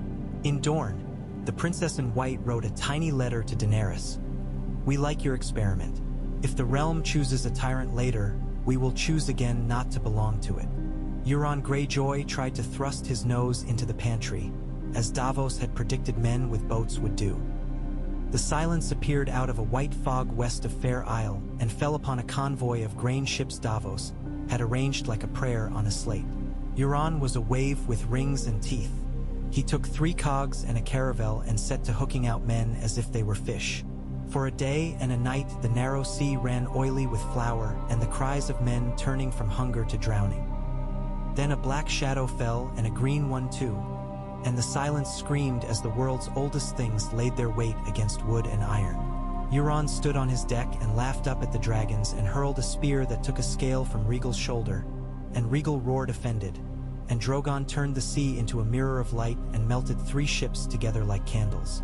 Euron's laugh had the same sound in it as the Night King's smile had had.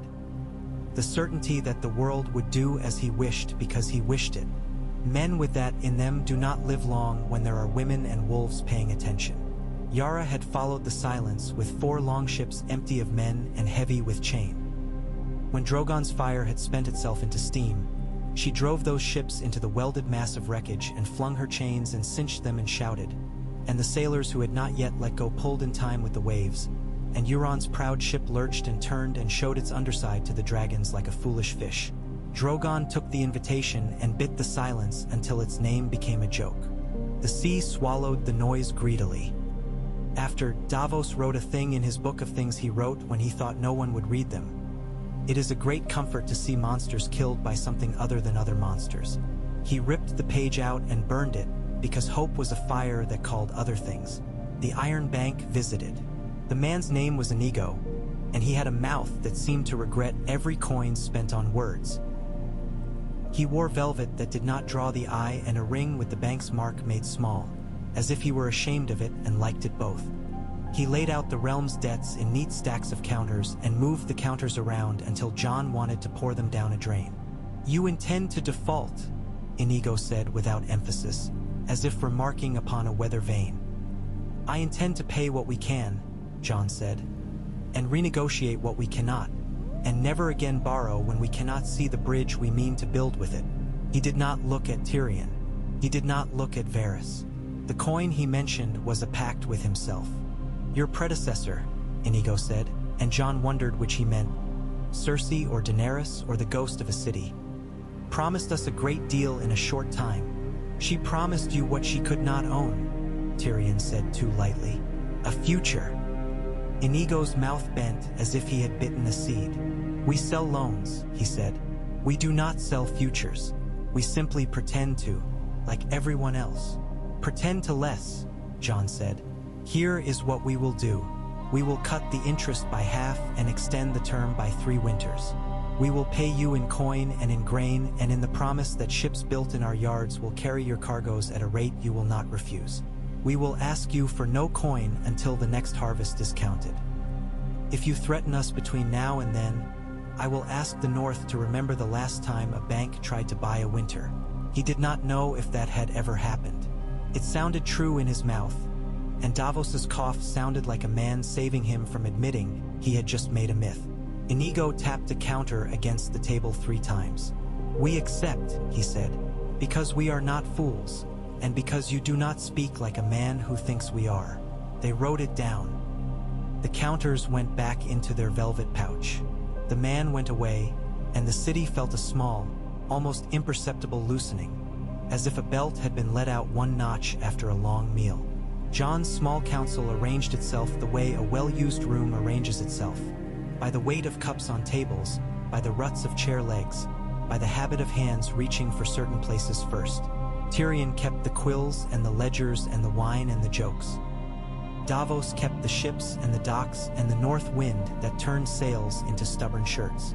Sansa kept the roads and the granaries and the idea that non-northerners could be made to do sensible northern things if you gave them a list. Brienne kept the oaths.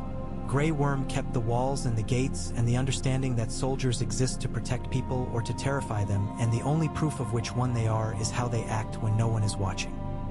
Missandei kept the letters and the languages and the habit of repeating exactly what was said rather than what anyone wished had been said. Varys kept the secrets and, increasingly, he kept the silences.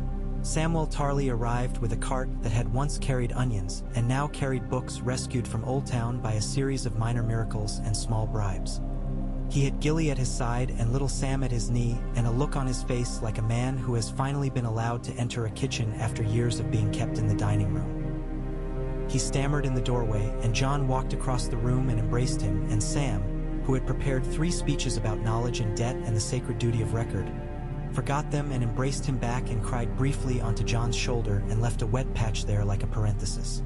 "We need you," Jon said when they had dried themselves with laughter. "We need someone to tell us what we did, so we don't tell it to ourselves the wrong way later." Sam beamed. "I can do that. And other things. Maesters do not only write, they count, they mend, they learn when not to trust their own cleverness." "You are not a maester," Sansa observed, smiling without malice. "You are better." Sam blushed into his beard and looked down at his cart of books the way a man looks at a child he made accidentally and loves as fiercely as if he had planned it. "I could be Grand Maester," he said, as if he were telling them something that had happened to someone else.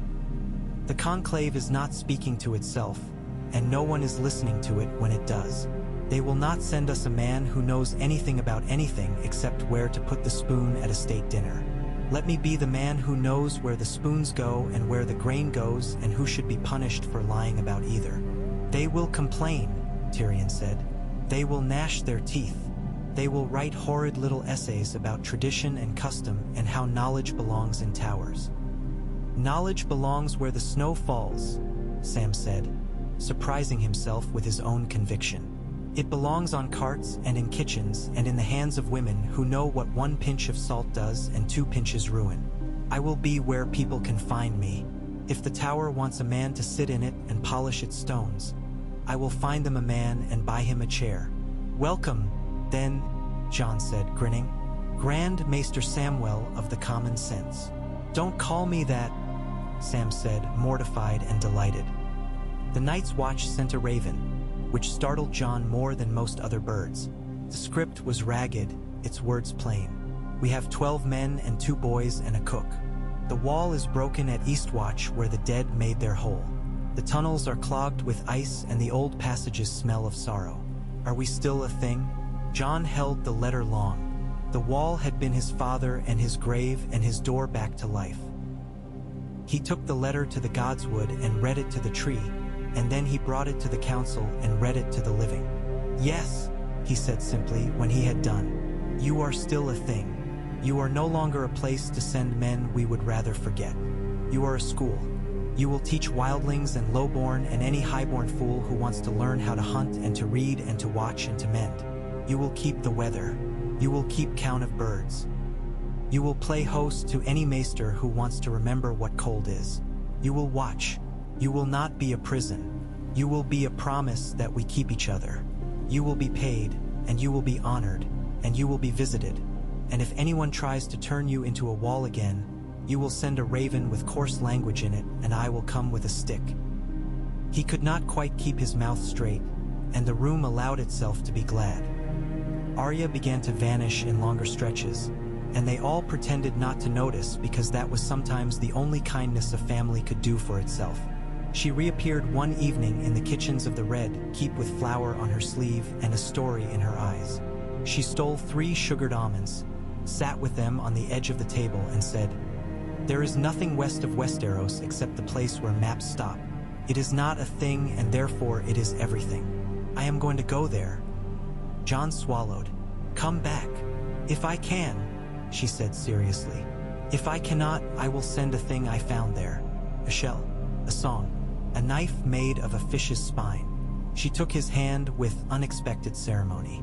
"You are my brother and you are not.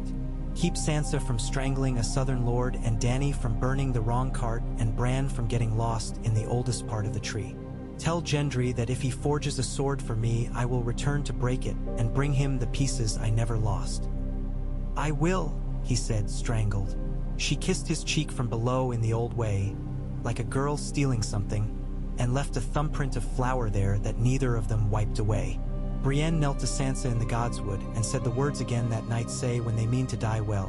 And Sansa stood her up and said words back that ladies say when they mean to be as brave as men and know it is harder. Theon was a name between them like a small lake. They both looked at it and then looked away. Grey Worm came to Jon in the court one morning with a posture like a man who had decided to do something that would make him feel both lighter and brittle. "There is no reason for us to stay," he said, meaning the Unsullied. "We are good soldiers. Your kind of order does not need us. It will be tempted by us." "You fought for the living," Jon said.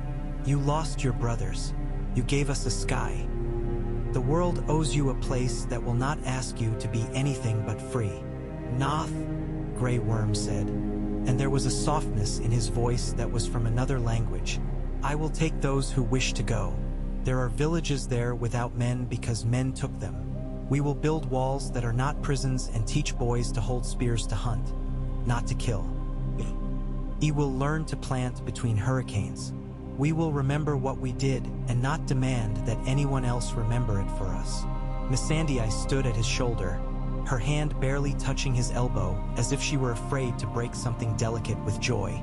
"We will go in a month," she said. "There is too much to put down for us to run with it still in our arms." Jon nodded. "When you go, take ships that will not sink and captains who do not lie. Take seed and take books. Take letters from me to anyone who would trouble you. Take the knowledge that you do not need those letters." Grey Worm inclined his head. "We will take sons and not forget that we fought under snow." The day Daenerys left Winterfell to return south with the last of the stores they had scraped from good manners and hard bargaining. She stood in the yard with her cloak pulled close and looked at the sky as if to memorize the particular way the light sat on the crenellations at this latitude. The wind dragged the smell of hot iron out of Gendry's forge. It licked her face and made her look younger and more irritated. "You will keep your promise?"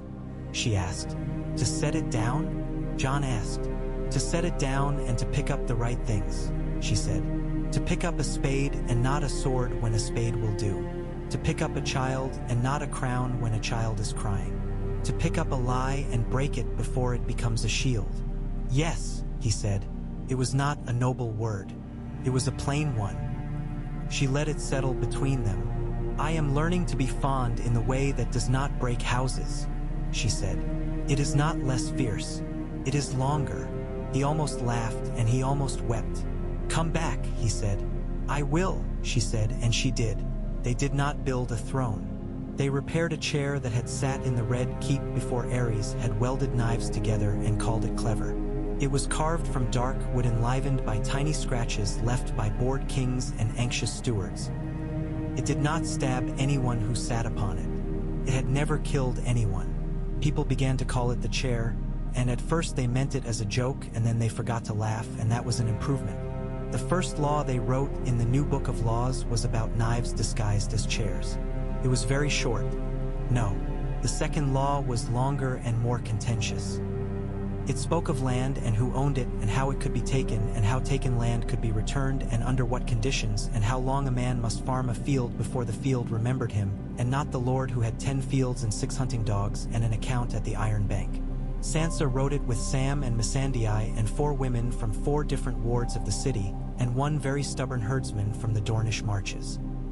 It took 3 weeks and 20 angry dinners and 1 near duel between a goldsmith and a baker who had been wronged by the same man in different ways and could not agree which wrong should be righted first. The law that emerged was flawed and kind, and it was applied publicly, and the first 3 times it was broken, the men who broke it were made to mend it by giving away more than they had stolen, and the city learned that the law was a thing you could see and not just a story told by men with swords. The third law was about songs. Tyrion insisted. He wrote it small, with jokes in the margins that only bards would catch. It said that songs that praised kings must also praise bakers, and that songs that lied must be sung in the court of the man they lied about so he could laugh or not. It was a foolish law, and it made the city sing, and the city was less likely to kill people when it was singing. The fourth law was about the next choosing. Set a time, not a year, because men cheat years, but a harvest. After 3 harvests of wheat and 1 of olives and 2 of apples, after the first frost that settled for longer than a week, after the first rains that washed dust back into earth, the realm would meet again and choose again. Anyone who tried to kill the choosing would be named a traitor, not to a king but to the choosing. The penalty for treason was not death. It was work. Men and women who tried to kill the choice would be put to cleaning drains and building bridges and mending books and hearing children read until they were better at making a world than breaking it. Cersei sent knives instead of letters.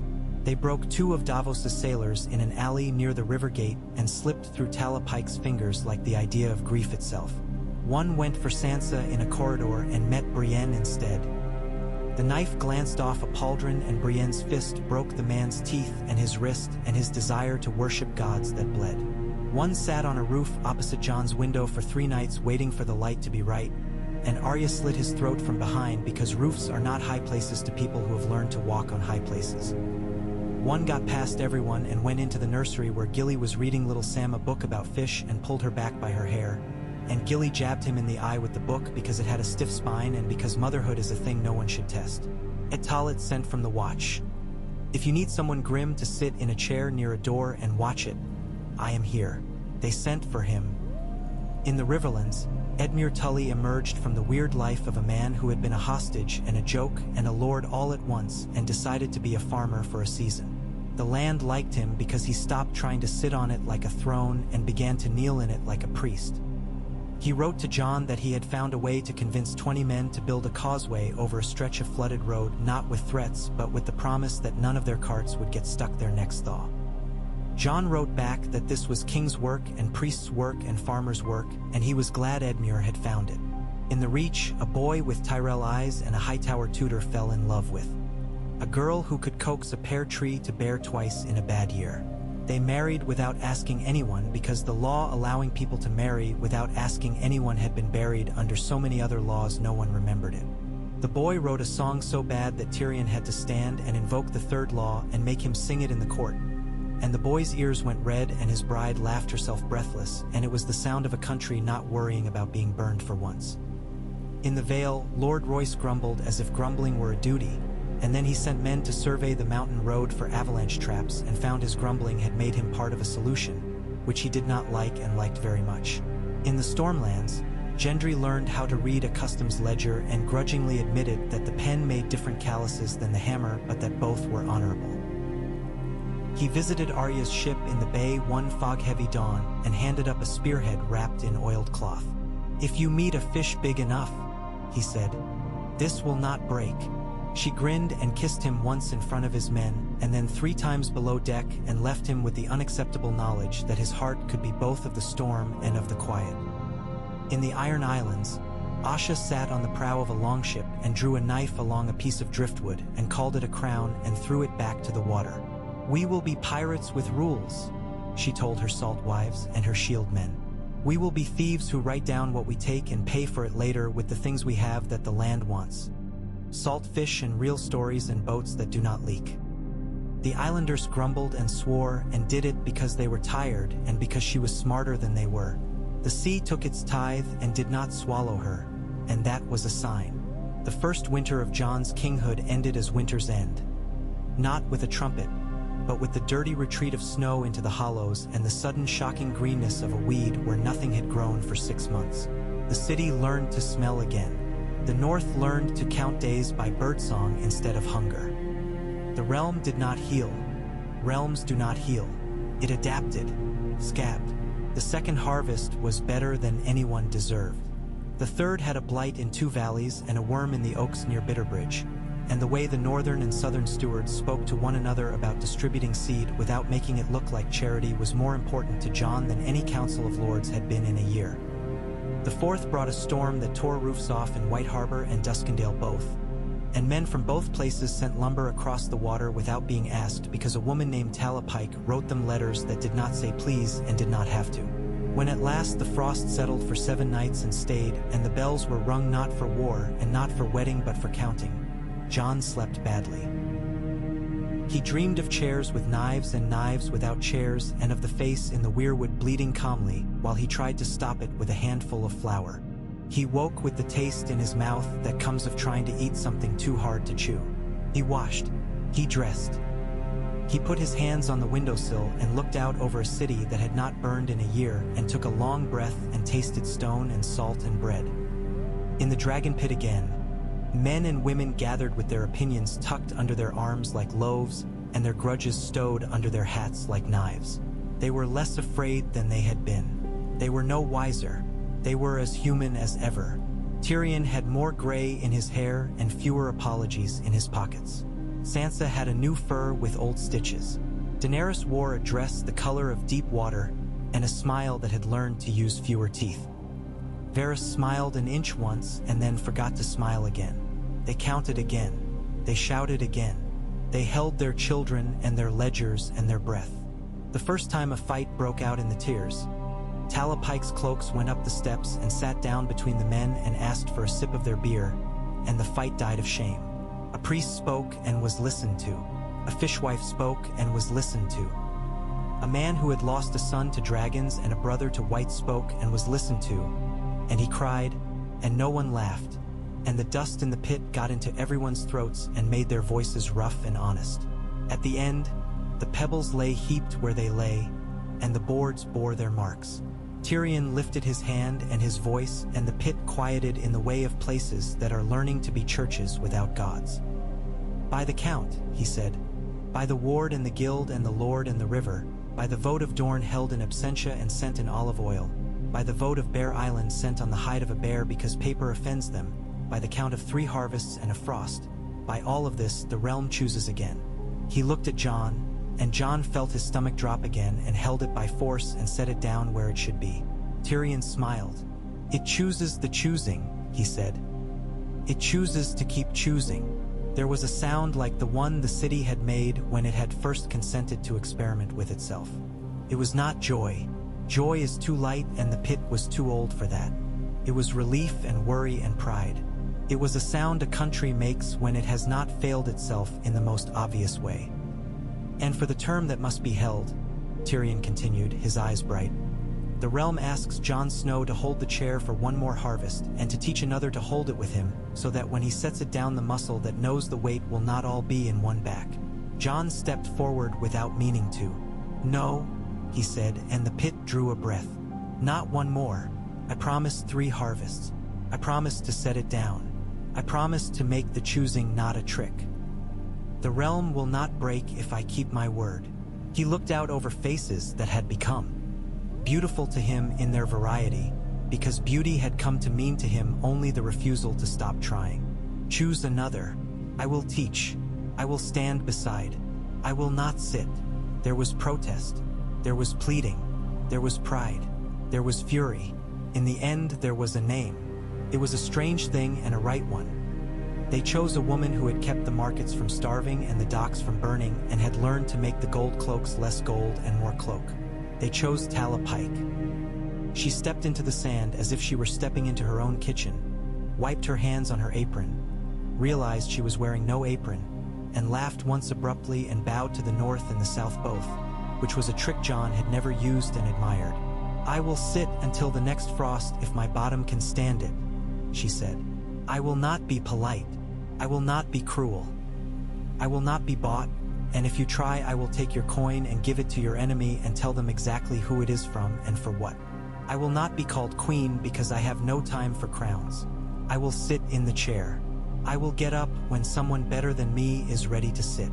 They cheered her because she sounded like something they knew and because she had hit a man with a ladle once for stealing bread and everyone remembered he had deserved it. Jon found that his lungs had room for air. Daenerys stood beside him and the curve of her mouth said relief and the pool of her eyes said something more complicated and less frightening than jealousy. After, with the pit echoing with the shuffles of feet and the beginnings of a dozen songs, Jon and Daenerys left together by one of the old tunnels that had been cleared of rubble and vermin and memories. The air down there was cool and smelled of damp and stone and the faint insistent musk of dragons who had roosted above for a season and slept across old bones and new plans. "You did it," she said when they came into a room where light fell in a square and made a small island on the floor. "We did it," he said, and would not let her complicate it. She lifted an eyebrow. "We did it," she amended. "And now what will you do with your hands, Jon Snow?" "You are a man who has to put them on something he can mend." "The wall," he said. "In truth, not the wall. The people. The school we spoke of. The promises. The north roads that need stones before winter eats them again. The children who do not know their letters. The trees that have to be planted for someone else's grandchildren to sit under. I will build a hall in Wintertown where anyone who wants to read may come and anyone who wants to teach may stand. I will help Sam put down what we did. I will take a knife to the lies before they grow. And I," she said, and she looked not at him but at the stone, as if reading it, "will go east a while and speak to men who call themselves free and are not. I will remind them that there is a way to set power down and not become nothing. I will remind myself. I will bring back craftsmen who know how to make boats that do not drown and how to build terraces that do not fall. I will not bring back a crown." He nodded. "Come back." "I will," she said, and there was no story in it, only intent. They parted like 2 rivers that know they will join again after running between different fields. Jon went north with Ghost and with Sansa and with Arya for a week until Arya laughed and jumped from her horse onto a cart and then from the cart onto a boat and then from the boat onto another boat and then onto the world. Bran watched from the Godswood and forgave them all for forgetting to say goodbye to him because he was not a boy who needed goodbyes anymore and because he could hear them anyway. The hall in Wintertown grew out of a barn like a book grows out of a hand. Sam came and read and Gilly taught sums, and Sansa stood at the door and listened and went away to calculate grain, and men with ink on their thumbs learned to forge the old letters and women with flour on their chests learned to draw a straight line with a ruler and then to make the ruler themselves. The Watch rebuilt Eastwatch not as a fortress but as a harbor, and Tormund Giantsbane stood on the half-constructed pier and shouted at seagulls as if they were wights with wings and laughed when they stole his fish. Jon hunted once a week because it kept his hands honest and because Ghost needed to run. He brought down a stag one morning in the blue dawn and kneeled beside it and pressed his hand to its neck and said a thank you as old as the weirwood's red veins. He stood and found a boy in the trees with a bow too long for him and the determined, frightened face of someone who has never shot anything more alive than a straw man. "You aim," Jon said, "by seeing where the creature means to be, not where it is. You take a breath. You decide. You do not celebrate. You do not apologize." The boy looked at him as if he were mad, and then did it and brought down a rabbit and cried anyway, and then laughed and wiped his face angrily and did not do the second thing again. Jon clapped him on the shoulder and went home with his mind full of the taste of that laughter in the cold. And it was a better taste than any triumph had ever put in his mouth. Letters came like migrating birds. One from Tyrion telling him that Talapike had ruled that a riot was a form of song, and had directed it into a festival that sold meat and soap and ended with 3 marriages and no dead.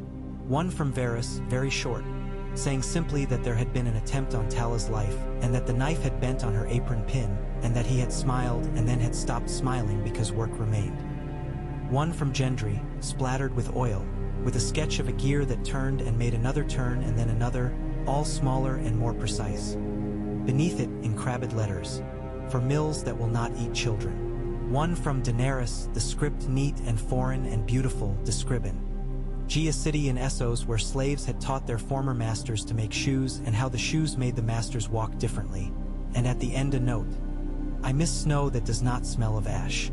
I miss ghosts' insulted sneezes. I miss your hands." He wrote back, "I miss dragons scolding the sky. I miss the way you say no as if it were a gift. I miss the sound of citrus. Come back when the olives are done." In the 4th autumn since the gods would shatter to king, Jon stood again in the dragon pit, not as king and not as judge and not as symbol. He stood as a man in the aisle with Ghost at his hip and Sam at his shoulder, and listened to a child sing a song Tyrion had written about drains and the things that live in them. He watched Talapike pound a gavel on the old stone and declare a law about prices that would make bakers curse and housewives thank a god they did not care which. He listened to a trader from Lys try to wheedle, and to Sansa cut him into neat pieces with her voice and then offer him a compromise so generous he would spend 10 years trying to get the better of it and never manage. He felt Daenerys come into the shadow of the pit before he saw her. It was like noticing that the day had warmed because a cloud had moved. She stood at the top of the stairs in a dress the color of the narrow sea at dawn and smiled down with her mouth and not her teeth and held his eyes as if he were the only man in a city, and then let him go because he was not. She came down in the pause between items, and the council made space for her without calling a halt, because a country learns to incorporate its surprises or it dies of them. "You came back," he said, unnecessarily and happily. "I did," she said. "I have 10 men who know how to fix a ship that will not float. I have 5 women who know how to make lime from shells. I have a child who can bind a book with glue made from fish bones. I have a cough that has not yet learned our herbs. I have also an answer." He raised his eyebrows slightly, and she laughed. "I will not sit," she said. "Not now, not after, not when my hair is gray and yours is ridiculous. I will counsel. I will burn things that should not be rebuilt. I will raise roofs. I will fly with my children when they wish to fly. I will be," and she surprised herself with the tenderness in it, "fond in the longer way." He nodded as if a road had been pointed to and he had already put his foot on it. "Good," he said. "Good," she returned, and when he reached out and took her hand in the place where everyone could see, the city did not howl with scandal. It hummed with amusement and went on counting. At Winterfell that winter, the Night's Watch sent down 12 boys to learn their letters and sent back 12 books bound in fish glued to a library whose shelves had been carpentered by a man who had once made gallows. Sansa wrote a grain treaty with the Vale that would be copied by 4 other regions within a year and cursed by bakers for a generation and then praised. Arya sent a shell that had been polished by a sea so far west of Westeros that it had forgotten the sun rose. Bran told Jon once, from the roots of the tree, that he had seen a summer where men argued about water and not about blood, and that the arguments had been fierce and had ended with men building a canal. Jon told him to please stop looking so far ahead while the ground still needed stones, and Bran smiled and said he would try, and they both failed, and it was all right. On the 5th winter after the choosing of choosing, Jon sat in the hall at Wintertown with a dozen children and 2 old men and Gilly and Sam and Sansa and Grey Worm, who had come north for the first time in his life and looked at the snow as if it were a very elaborate lie, and Daenerys, who had come with him and looked at the fire as if it were a very elaborate truth. The windows were thin with frost like a book written by a god with a delicate hand. The children took turns reading out loud a page from a new book that had been written by 20 hands and bound in fish glue and cloth. It was the law about the next choosing, and the margins were full of notes about how to carry pebbles and how to count and how to make sure the man with the ledger did not write down the names of men who had not been there. The children stumbled and were corrected. One of them, a girl from a village near Deepwood Mott with hair like a mossy stone, read a line about what to do if someone tried to break the choosing, and she laughed out loud and pointed to the note in the margin that said simply, "Work, lots of it," and there was a drawing of a man cleaning a drain with a sour face. The room laughed. The laugh warmed the window and made a shape in the frost like a hand. Jon looked at Daenerys and she looked back, and they both looked away because looking too long in a warm room makes the cold outside sharper when you go back into it. They stood and went to the door and opened it and stepped out together. The night pressed not cruelly. The stars were embarrassed by the cold and therefore very bright. Ghost leapt down the steps and disappeared into snow that came up to his belly. In the dark under the eaves of the hall, they could hear Sam's voice beginning another page, patient and pleased and serious, and Sansa's pencil tapping on a margin, and a child asking if the law cared whether her mother could count if her father could not. Jon took a breath and watched it paint the air. "We did a hard thing," he said. He did not say it to boast. He said it like a man who has been allowed to tell the truth without being punished for it. "We did," Daenerys said. She put her hand on the doorpost because it was there and because it felt good to be touching wood that belonged to no king. "We are doing it. We will keep doing it until someone else can do it without us, and then we will go and do something else. We will not be thrones. We will be hands." He smiled. The winter prez said a little less. Somewhere to the east, beyond trees that did not care about men and further than any story he would live to hear, a girl in a small ship laughed into her sleeve at a fish that made a sound like a bell when it jumped. Somewhere to the south, beyond stones that had been stacked to make men feel safe and had done so and had not, a man in velvet counted counters and sighed and put them away because he would not be paid in blood. Somewhere above them, the dragons turned in their sleep and dreamed of old fire and new roofs and long skies. The bells would ring again in days to come, for things as odd and ordinary as a bridge opening and a washing house being dedicated and a law being passed that declared dogs could not be counted as children for purposes of bread rations and a marriage between a butcher and a bookseller. They would ring for willful mistakes and for acts of beauty and for grief. They would ring because someone had to walk to the rope and pull, and someone would because that was what hands were for. Jon stood with the woman he loved and the world he had helped survive and the truth he had chosen to carry and put down and carry again in smaller pieces, and he felt something he had not allowed himself for a long time. Not pride, not relief, not even hope, which is a heavy thing. He felt content. It was not grand. It was not a song.